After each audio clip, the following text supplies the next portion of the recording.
నమస్తే, నేను Maruthi Ram. One voice న్యూస్కు స్వాగతం. అసత్య ప్రచారాలు, అబద్ధపు హామీలతో కాంగ్రెస్ పార్టీ అధికారంలోకి వచ్చిందని మెదక్ మాజీ ఎమ్మెల్యే పద్మా దేవేందర్ రెడ్డి విమర్శించారు. మెదక్ జిల్లా నిజాంపేట మండల పరిధిలోని బొత్సురాజుపల్లి, తిప్పనగుల్ల, కల్వకుంట, వెంకటాపూర్ గ్రామాలలో ఆమె ఎన్నికల ప్రచారాన్ని చేపట్టారు. ఈ సందర్భంగా పద్మా దేవేందర్ రెడ్డి మాట్లాడుతూ కాంగ్రెస్ పార్టీ అసత్యపు ప్రచారాలతో, అబద్ధపు హామీలతో అధికారంలోకి వచ్చిందన్నారు. 10 ఏళ్ల కేసీఆర్ పాలనలో రాష్ట్రం అభివృద్ధి చెందిందని, తెలంగాణ ప్రజలందరూ బీఆర్ఎస్ ప్రభుత్వానికి మద్దతుగా ఉన్నారని తెలిపారు. తెలంగాణ రాష్ట్రం మరింత అభివృద్ధి చెందాలంటే పార్లమెంటు ఎన్నికలలో టీఆర్ఎస్ పార్టీ అభ్యర్థి వెంకట్రామిరెడ్డిని 1,00,000 మెజారిటీతో గెలిపించాలని, కారు గుర్తుకు ఓటు వేయాలని ప్రజలను కోరారు. ఈ కార్యక్రమంలో మండల పార్టీ అధ్యక్షులు సుధాకర్ రెడ్డి, గ్రామ అధ్యక్షులు రెడ్డిశెట్టి రవీందర్, దుబ్బరాజు, ఎంపీటీసీ బాలరెడ్డి, సొసైటీ చైర్మన్లు అందే కొండలరెడ్డి, గ్రామ తాజా మాజీ సర్పంచ్ అనిల్, బాపురెడ్డి, టీఆర్ఎస్ నాయకులు యాదగిరి, దయాకర్, రాజు నాయక్, భాస్కర్ నాయక్, బిజ్జా సంపత్, రంజిత్ గౌడ్, నాగరాజు, పున్నా వెంకటస్వామి, మావురం రాజు, రాములు గౌడ్, స్వామి గౌడ్, అబ్దుల్ అజీజ్, సిద్ధరాములు, ధర్మారెడ్డి, ఆకుల మహేందర్, అరుణ్, నరసింహులు, చంద్రయ్య తదితరులు పాల్గొన్నారు.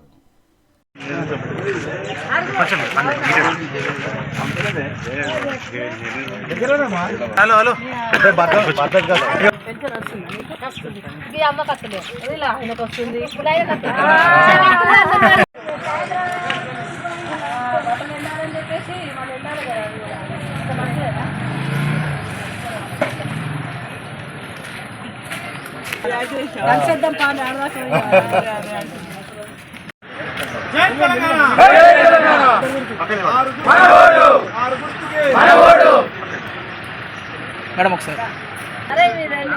పెంచను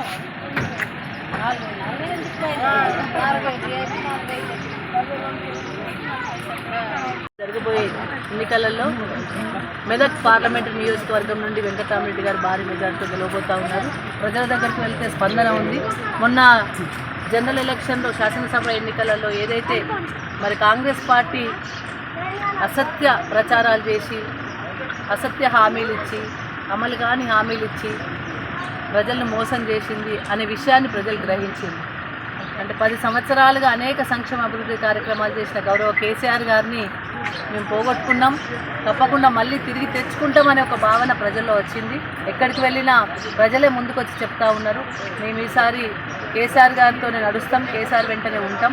మొన్న జరిగిన ఎన్నికల్లో వాళ్ళు ఇచ్చిన హామీలు 2,500 రూపాయలు మహిళలకు పెన్షన్ ఇస్తామన్నారు. ఇప్పటివరకు దాని ఊసు లేదు.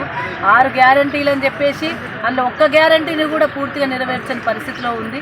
సిలిండర్ 500కే ఇస్తానన్నారు. ఇప్పటివరకు మా అక్క చెల్లెలతోనే ఆ ఊసు మాట్లాడట్లేదు. రుణమాఫీ 2 లక్షలు ఇస్తామన్నారు. దానికి వాయిదా పద్ధతి నడుస్తూ ఉన్నది. అంటే ఒక్కటి కూడా సరిగ్గా అమలు కానీ హామీలు ఇచ్చి 420 హామీలు ఇచ్చి ప్రజలను మోసం చేసిండ్రు. అధికారంలోకి వచ్చిన తర్వాత తెప్పదగిలేసినట్టు అందరినీ కూడా ఇబ్బంది పెట్టే రకంగా పరిపాలన కొనసాగుతుంది. ఆయన భాష తీరు, ఆయన మాట తీరు కూడా, ముఖ్యమంత్రి గారు వ్యవహరించే తీరు కూడా సరిగ్గా లేదు. ఎందుకంటే ఎక్కడికి వచ్చినా కానీ ఒక హుందాతనం అనేది ఉండాలి ముఖ్యమంత్రికి. తెలంగాణ రాష్ట్రం వచ్చింది కాబట్టి ముఖ్యమంత్రి అయినావు, మెదక్ జిల్లా వచ్చింది కాబట్టి మెదక్ జిల్లాకు వచ్చినావు. కానీ జిల్లాలు తీసేస్తా, గ్రామ పంచాయతీలు తీసేస్తా, వచ్చిన నిధులు కట్ చేస్తా, ఏమీ వెయ్యను, నాకే ఓట్లు వేస్తారు అనే ఒక అహంతో ప్రవర్తిస్తూ ఉన్నాడు. దయచేసి నేను ప్రజలందరికీ విజ్ఞప్తి చేసేది ఏంటంటే, మొన్న జరిగిన ఎన్నికలలో వాళ్ళు అసత్య మాటలు చెప్పి ఓట్లు వేయించుకున్నారు. ఇప్పుడు కూడా అదే పొరపాటు చేస్తే మేము ఏం పని చేయకపోయినా మాకే ఓట్లు వేసిండ్రు అనే ఒక అహంతో మొత్తానికే పరిపాలన పక్కన పెడతారు. కాబట్టి వాళ్ళకు ఒక్కసారి వాళ్ళ మెడలు వంచి పనిచేయించే విధంగా చేయాలంటే మనం మరి ఈ పార్లమెంట్ షాక్ అంటే ఒక సురుకు పెట్టాల్సిన అవసరం ఉంది. కాబట్టి అందరూ కూడా వెంకటరామిరెడ్డి గారిని గెలిపించే దిశ వైపు అడుగులేయాలని కోరుతూ అందరికీ నమస్కారం. జై తెలంగాణ, జై కేసీఆర్.